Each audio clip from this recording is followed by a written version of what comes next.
Hello friends, स्वागत है आप सभी का बिहार मैत्री में। और आज की इस वीडियो में हम पृथ्वी की गतियों का अध्ययन करने वाले हैं। और यह टॉपिक ज्योग्राफी में काफ़ी महत्वपूर्ण है, क्योंकि बहुत सारे ऐसे कॉम्पिटिटिव एग्जाम है जहां पर यहां से प्रश्न बनते हैं और पूछे भी जाते हैं। तो चलिए हम समझते हैं पृथ्वी की गतियाँ। तो हमारी पृथ्वी की दो गतियाँ हैं। पहला है घूर्णन गति, घूर्णन गति, और दूसरा है परिक्रमण गति, परिक्रमण गति। तो पहले हम घूर्णन गति को समझते हैं। तो घूर्णन गति वह गति है जब पृथ्वी अपने ही अक्ष पर पश्चिम से पूर्व की दिशा में चक्कर लगाती है। यह है हमारी पृथ्वी, और पृथ्वी अपने अक्ष पर पश्चिम से पूर्व की दिशा में चक्कर लगाती है। और पृथ्वी को अपने अक्ष पर एक चक्कर पूरा करने में इसे 24 घंटे का वक्त लगता है। और चूंकि इसी गति के कारण पूरे पृथ्वी पर दिन और रात घटित होते हैं, इसलिए इसे दैनिक गति भी कहा जाता है। इसे दैनिक गति या इसे पृथ्वी दिन भी कहा जाता है। इसे पृथ्वी दिन या इसे परिभ्रमण गति, परिभ्रमण गति भी इसे कहा जाता है।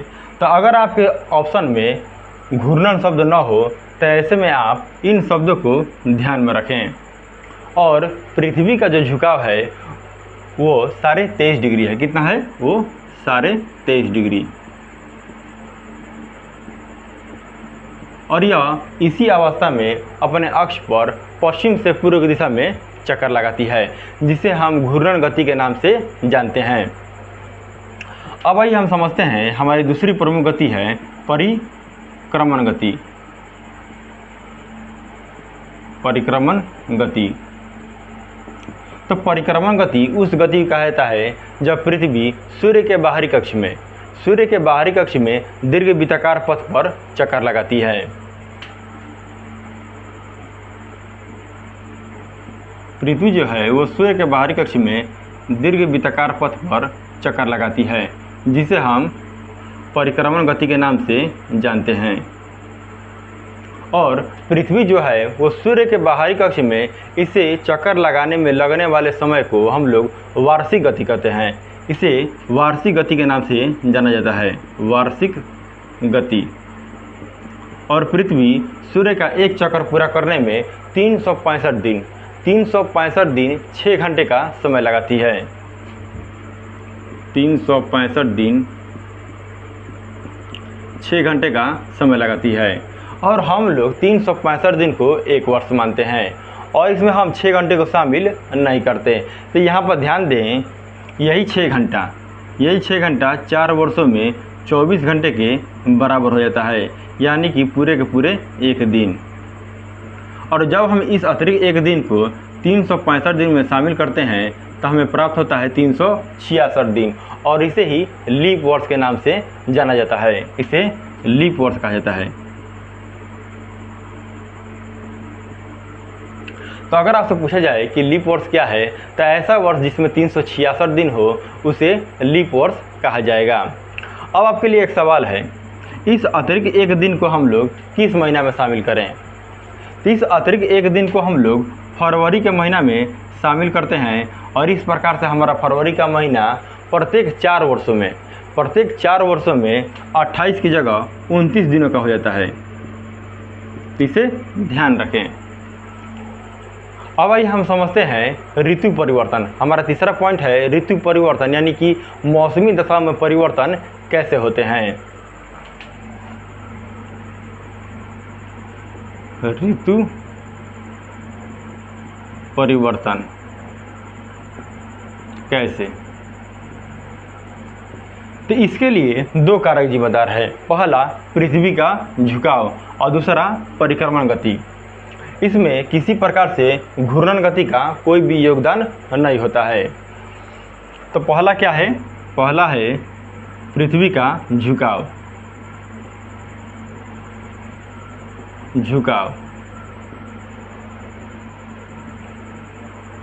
और दूसरा है परिक्रमण गति।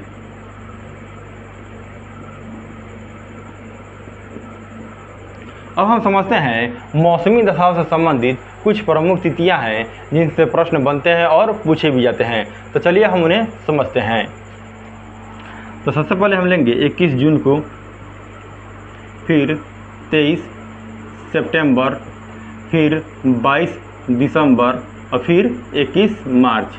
ये कुछ प्रमुख तिथियां हैं जिनमें मौसमी दशा में परिवर्तन होते रहते हैं। तो चलिए हम इनका बारी बारी से अध्ययन करते हैं। तो पहले हम लेंगे 21 जून को। 21 जून को होता यह है कि सूर्य की जो किरणें हैं वो उत्तरी गोलार्ध में 23.5 डिग्री पर खींची गई कर्क रेखा पर लंबवत पड़ती है।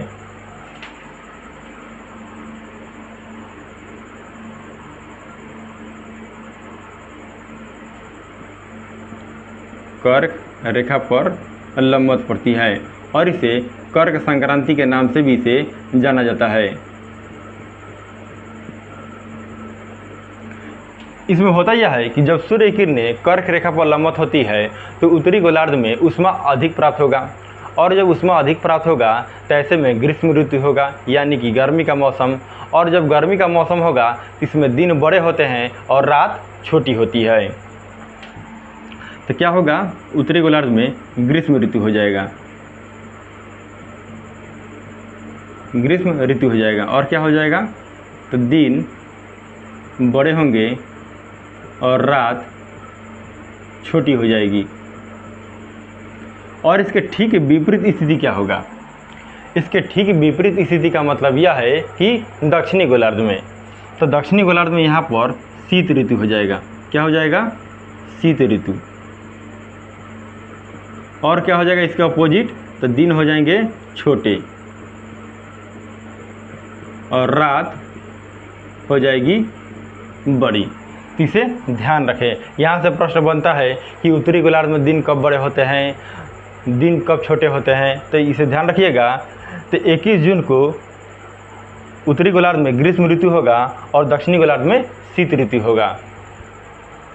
अब आइए हम समझते हैं 22 दिसंबर को।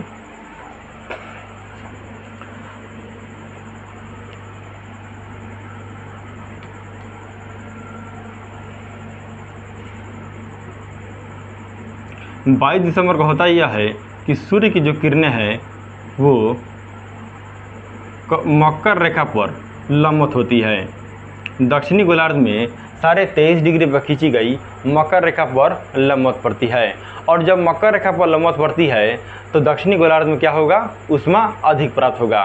और जब ऊष्मा अधिक प्राप्त होगा इसे ग्रीष्म ऋतु कहा जाएगा। और जब ग्रीष्म ऋतु होगा तो क्या होगा, दिन बड़े होंगे और रात छोटी हो जाएगी। तो मकर रेखा पर लंबवत होती है और इसे मकर संक्रांति के नाम से भी इसे जाना जाता है। ऐसे में होता यह है कि दक्षिणी गोलार्ध में, कहाँ पर, तो दक्षिणी गोलार्ध में ग्रीष्म ऋतु होगा। क्या होगा, तो ग्रीष्म ऋतु होगा। इसमें दिन होते हैं बड़े और रात छोटी हो जाती है। अब इसके ठीक विपरीत स्थिति क्या होगा, इसके ठीक विपरीत स्थिति का मतलब अब आप समझ पा रहे होंगे कि उत्तरी गोलार्ध में, कहाँ पर, तो उत्तरी गोलार्ध में क्या होगा यहाँ पर, तो यहाँ पर हो जाएगा शीत ऋतु हो जाएगा। क्या हो जाएगा, शीत ऋतु। और दिन हो जाएंगे छोटे और रात बड़ी हो जाएगी। तो इसे ध्यान रखें। हमने 21 जून तथा 22 दिसंबर को भी हमने समझ लिया है। अब आते हैं 21 मार्च तथा 23 सितंबर की ओर।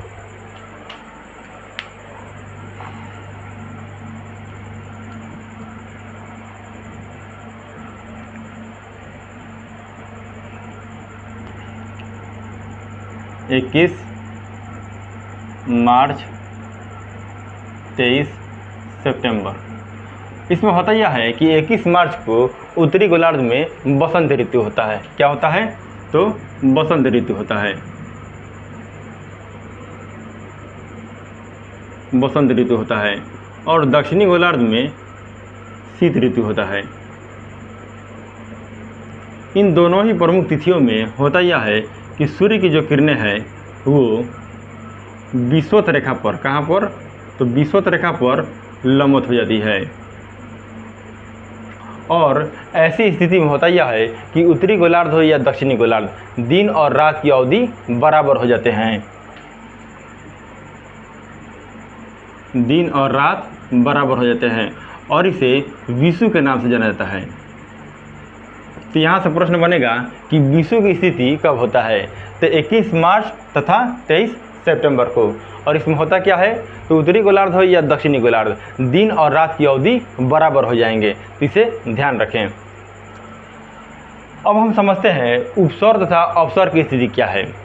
तो पृथ्वी और सूर्य के बीच जो खगोलीय दूरी है वो दूरी 14,97,95,870 करोड़ किलोमीटर और हम लोग औसत के रूप में 14.98 भी लिख सकते हैं।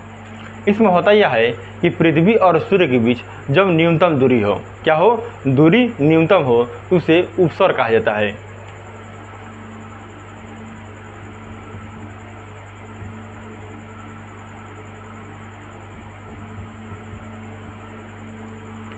जब पृथ्वी और सूर्य के बीच दूरी न्यूनतम हो तो उसे उपसौर कहा जाता है और यह स्थिति 3 जनवरी को होती है। कब होता है, 3 जनवरी को। और इस स्थिति में होता यह है कि पृथ्वी और सूर्य के बीच जो दूरी है वो दूरी हो जाती है 14.70 करोड़ किलोमीटर। तो यहाँ से पूछा जाता है कि उपसौर की स्थिति में पृथ्वी और सूर्य के बीच दूरी क्या होती है, तो 14.70 करोड़ किलोमीटर, इसे उपसौर कहा जाता है। और अवसर की स्थिति में होता यह है कि पृथ्वी और सूर्य के बीच सर्वाधिक दूरी होती है। क्या होता है, तो दूरी सर्वाधिक होती है, तो उसे अवसर कहा जाता है। यह स्थिति 4 जुलाई को होती है। कब होता है, तो 4 जुलाई को। और इस स्थिति में पृथ्वी और सूर्य के बीच जो औसत दूरी है वो दूरी हो जाती है 15.21 करोड़ किलोमीटर। इसे ध्यान रखें। उपसर की स्थिति में दूरी कम होती है और अवसर की स्थिति में दूरी सर्वाधिक होती है।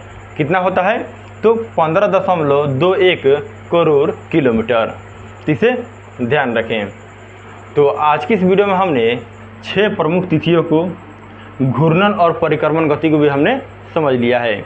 तो इस प्रकार से घूर्णन और परिक्रमण गति के कारण पूरे पृथ्वी पर दिन रात तथा मौसमी दशा में परिवर्तन होते रहते हैं। तो इस वीडियो में फ़िलहाल के लिए इतना ही था। अगर आपको वीडियो अच्छा लगे तो इसे लाइक करें, सब्सक्राइब करें और अपने दोस्तों में भी शेयर करें।